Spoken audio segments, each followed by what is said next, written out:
Can you see everything? Okay, cool.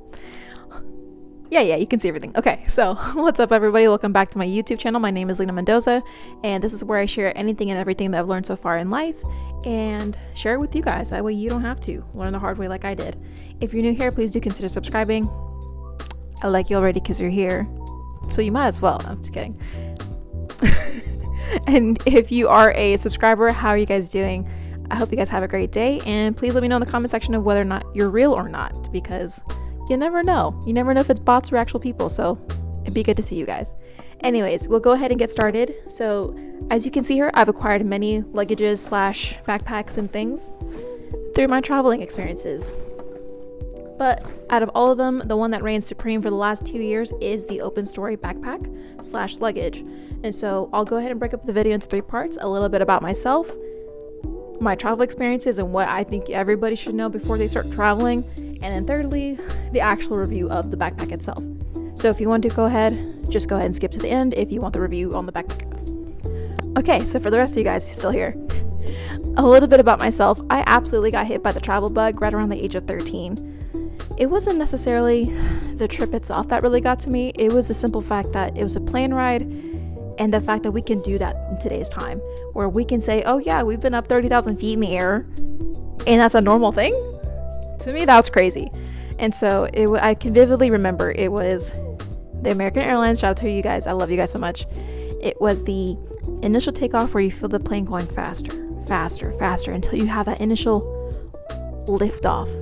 And in that moment, you feel that weightlessness. And I was like, oh my gosh, I am doing this for the rest of my life, for as long as I possibly can, as long as I have some money to my name. That's what I'm doing. And so I have. I remember like buying TSA pre-check at like 17 or 18 years old. Mind you, I've only been on like 2 plane rides since then, like up until that point. And I was like, I think my mom asked me, she's like, why are you buying this? I'm like, Mom, I'm gonna do this. And so it was mainly like a manifestation, and I can thankfully say I have used it to its full extent. And the next one I'm gonna get hopefully is the global entry once the TSA expires. So yeah, heavily consider that one, sorry, and just go traveling. The second thing I want to say is this. Oh, sorry, actually let me backtrack. You have to go out and just genuinely experience the world. And a part of me thinks that traveling kind of helps you with understanding that there's a lot that's outside of your control. And the sooner you kind of build that mental fortitude, the easier it's going to get for you to really tackle any kind of obstacle that's going to come your way, whether it be a personal life one or an external factor, and just kind of have a good vibes, keep yourself sane really, and have a great time. The second thing is that you have to go out and experience where other people live. Leave your hometown, not in the sense you have to leave as in like living somewhere. If that's something you want, sure, it's great. But that you have to go out to understand how other people live and how they think.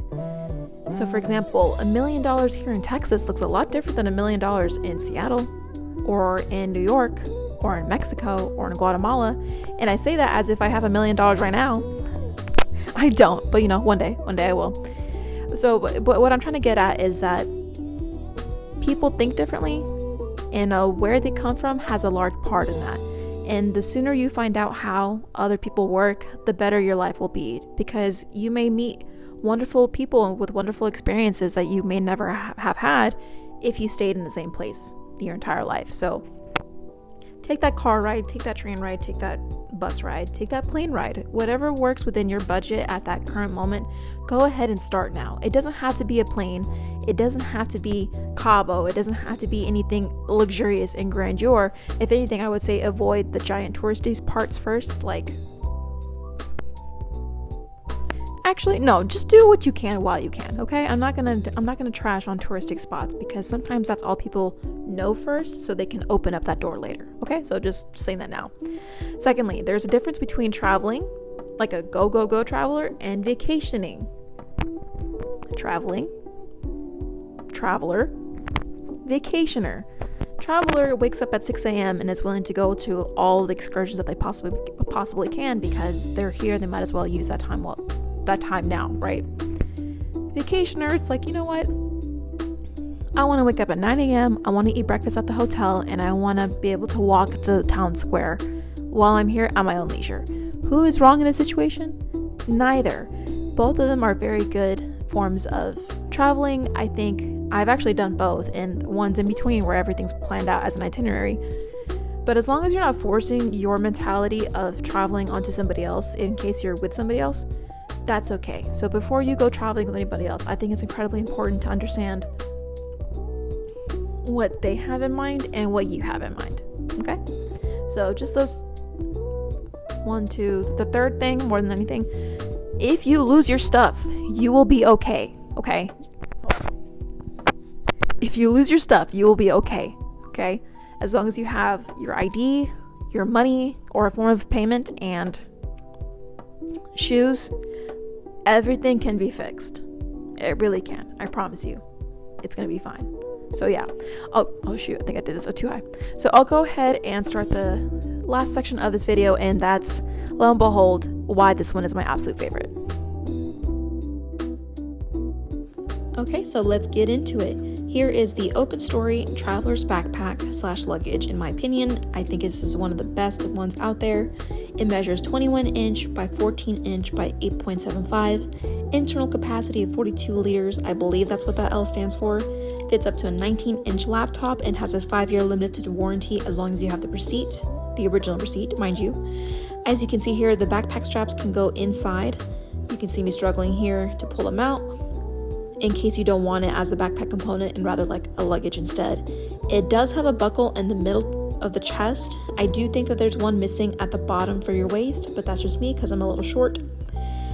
You can go ahead and clip them on very easily into the little loopholes at the bottom of the backpack. It fits really nicely onto your shoulders. This does not feel cheap by any means. Here on the back side, there is the RFID compartment as well if you want to put your belongings. And this is what it looks like on the inside. On the left-hand side, you have 2 compartments. One at the top, one at the bottom. I typically use the bottom one for my tops and my shoes, and the top one for my personal toiletries, hairbrush, things like that. On the right-hand side is where I typically hold the majority of my clothing. This is what it looks like when it's completely open, laid flat. It feels really nice to have each compartment sectioned out to itself.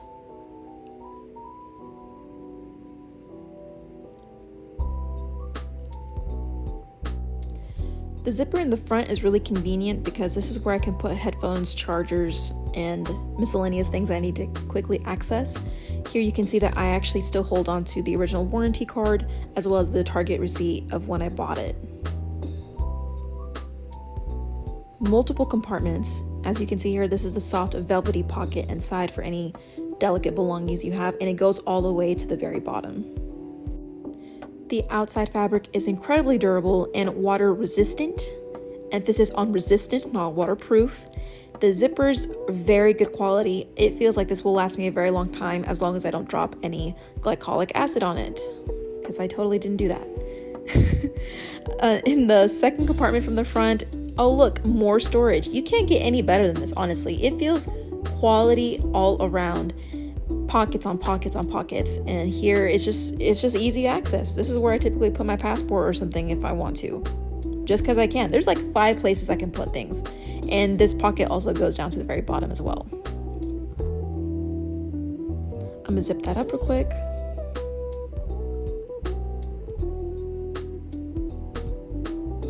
And last but not least, oh look at that, another compartment. This is where I put my laptop just because I like it closer to me. Wait a minute. How do I have... Okay, I don't know how I have 2, but still. Keep the warranty card with you along with the original receipt.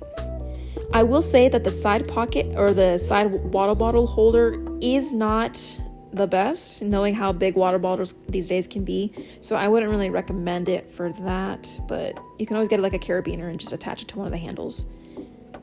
Speaking of handles, wonderfully made. Wonderfully made, fits my hand really well, very cushioned, both the top and the side one on the event that I want to use it as a luggage.